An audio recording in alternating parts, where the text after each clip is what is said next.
ನಮಸ್ಕಾರ ಎಲ್ಲರಿಗೂ. ನನ್ನ ಸಹೃದಯ ಯೂಟ್ಯೂಬ್ ಚಾನಲಿಗೆ ನಿಮಗೆಲ್ಲರಿಗೂ ಹಾರ್ದಿಕ ಸ್ವಾಗತ. ನನ್ನ ಹೆಸರು ಸುವರ್ಣ. ಈಗ ನಾವು ತಿಳಿಯೋಣ ಪುಟಾಣ ಹಾಗೂ ತೃಣವರ್ತನ ಸಂಹಾರದ ಕಥೆಯನ್ನು. ಕೃಷ್ಣನ ಬಾಯಿಯಲ್ಲಿ ಯಶೋದ ಕಂಡ ಬ್ರಹ್ಮಾಂಡದ ಕತೆ. ಆದ ನಂತರ ಕಂಸನಿಗೆ ತನ್ನ ಸಾವು ಕೃಷ್ಣನಿಂದ ಸಂಭವಿಸಬಹುದೆಂಬ ಭಯವಿತ್ತು. ಅವನು ಕೃಷ್ಣನನ್ನು ಕೊಲ್ಲಲಿಕ್ಕೆ ಹಲವಾರು ರಾಕ್ಷಸರನ್ನು ಕಳಿಸುತ್ತಿದ್ದ.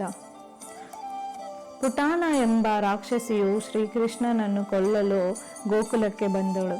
ಪುಟಾಣಳು ಸುಂದರ ಯುವತಿಯ ಹಾಗೆ ಗೋಕುಲಕ್ಕೆ ಬಂದು ಶ್ರೀಕೃಷ್ಣನಿಗೆ ವಿಷದ ಹಾಲನ್ನು ನೀಡಲು ಮುಂದಾದಳು. ಶ್ರೀಕೃಷ್ಣನು ವಿಷದ ಹಾಲನ್ನು ಕುಡಿಯುವಾಗಲೇ ಅವಳ ಪ್ರಾಣವನ್ನು ಹೀರಿದನು. ಹೀಗೆ ಪುಟಾಣಳು ತನ್ನ ನಿಜವಾದ ರೂಪವನ್ನು ತೋರಿಸಿ ಭೂಮಿಗೆ ಬಿದ್ದು ಮೃತಪಟ್ಟಳು. ಪುಟಾಣಳು ದುಷ್ಟ ಉದ್ದೇಶದಿಂದ ಬಂದರೂ ಶ್ರೀಕೃಷ್ಣನಿಗೆ ತಾಯಿಯ ಹಾಗೆ ಹಾಲನ್ನು ಕುಡಿಸಿದ್ದಕ್ಕೆ ಅವಳಿಗೆ ಮೋಕ್ಷ ಸಿಕ್ಕಿತು ಎಂದು ಪುರಾಣಗಳು ಹೇಳುತ್ತವೆ. ಪುಟಾಣ ಕಥೆಯ ಆಧ್ಯಾತ್ಮಿಕ ಅರ್ಥ. ಪುಟಾಣ ಕಪಟ ಪ್ರೀತಿ, ವಿಷದ ಹಾಲು ನಕಾರಾತ್ಮಕ ಸಂಸ್ಕಾರ, ಮತ್ತು ಕೃಷ್ಣ ಆತ್ಮಶಕ್ತಿ.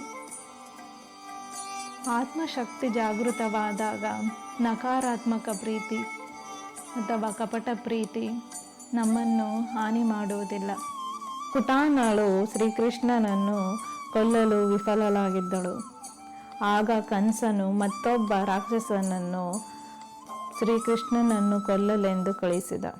ಆ ರಾಕ್ಷಸನ ಹೆಸರೇ ತೃಣವರ್ತ.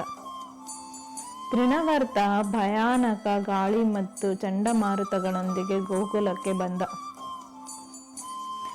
ಅಂಗಳದಲ್ಲಿ ಆಡುತ್ತಿದ್ದ ಬಾಲಕೃಷ್ಣನನ್ನು ತನ್ನ ಗಾಳಿಯಲ್ಲಿ ಹಿಡಿದು ಆಕಾಶಕ್ಕೆ ಹಾರಿದ.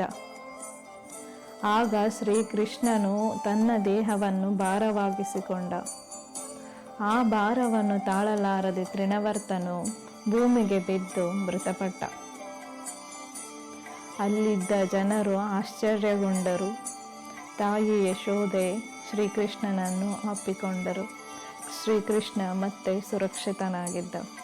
ವರ್ತನ ಕಥೆಯ ಆಧ್ಯಾತ್ಮಿಕ ಅರ್ಥ. ತೃಣವರ್ತ ಭೀಕರ ಗಾಳಿ. ಗಾಳಿ ಅಸ್ಥಿರ ಮನಸ್ಸು.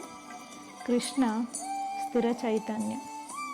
ನಮ್ಮಲ್ಲಿ ಸ್ಥಿರ ಚೈತನ್ಯ ಜಾಗೃತವಾದಾಗ ಅಸ್ಥಿರ ಮನಸ್ಸು ಶಾಂತವಾಗುತ್ತದೆ. ಗೋಕುಲದಲ್ಲಿ ಶ್ರೀಕೃಷ್ಣನು ತನ್ನ ಗೆಳೆಯರೊಂದಿಗೆ ಸಂತೋಷದಿಂದ ದಿನಗಳನ್ನು ಕಳೆಯುತ್ತಿದ್ದ. ಮನೆ ಮನೆಗೂ ಕಟ್ಟಿದ ಬೆಣ್ಣೆಯ ಮಡಿಕೆಗಳನ್ನು ಹೊಡೆದು ತಾನು ಮತ್ತು ತನ್ನ ಸ್ನೇಹಿತರು ಹಾಗೂ ಕಪಿಗಳಿಗೂ ಹಂಚುತ್ತಿದ್ದ. ಒಂದು ದಿನ ಶ್ರೀಕೃಷ್ಣನು ಮಣ್ಣು ತಿಂದನೆಂದು ಯಶೋದೆಯು ಗದರಿಸಿ ಬಾಯಿ ತೆರಿ ಕೃಷ್ಣ ಎಂದಾಗ ಶ್ರೀಕೃಷ್ಣನ ಬಾಯಿಯಲ್ಲಿ ಯಶೋದೆ ಕಂಡದ್ದು ಸೂರ್ಯ, ಚಂದ್ರ, ನಕ್ಷತ್ರ, ಇಡೀ ಬ್ರಹ್ಮಾಂಡವನ್ನೇ ಕೃಷ್ಣನ ಬಾಯಿಯಲ್ಲಿ ಕಂಡು ಆಶ್ಚರ್ಯಗೊಂಡಳು. ಅವಳು ಮೂರ್ಛೆ ಹೋದಳು. ಆಗ ಶ್ರೀಕೃಷ್ಣನು ಮಗುವಿನಂತೆ ಅತ್ತನು. ಆಗ ಯಶೋದೆಯು ಅವನನ್ನು ಅಪ್ಪಿಕೊಂಡರು. ಕೃಷ್ಣ ಚೈತನ್ಯ ಎದ್ದರೆ ದುಷ್ಟತನ, ಅಹಂಕಾರ, ಭಯ ಎಲ್ಲವೂ ನಾಶವಾಗುತ್ತದೆ. ಮುಂದಿನ ಭಾಗದಲ್ಲಿ ತಿಳಿಯೋಣ ಶ್ರೀಕೃಷ್ಣನ ಬೆಣ್ಣೆ ಕಳ್ಳತನದ ಕಥೆಯನ್ನು, ವತ್ಸಾಸುರ ಹಾಗೂ ಬಕಾಸುರನ ಸಂಹಾರದ ಕಥೆಯನ್ನು.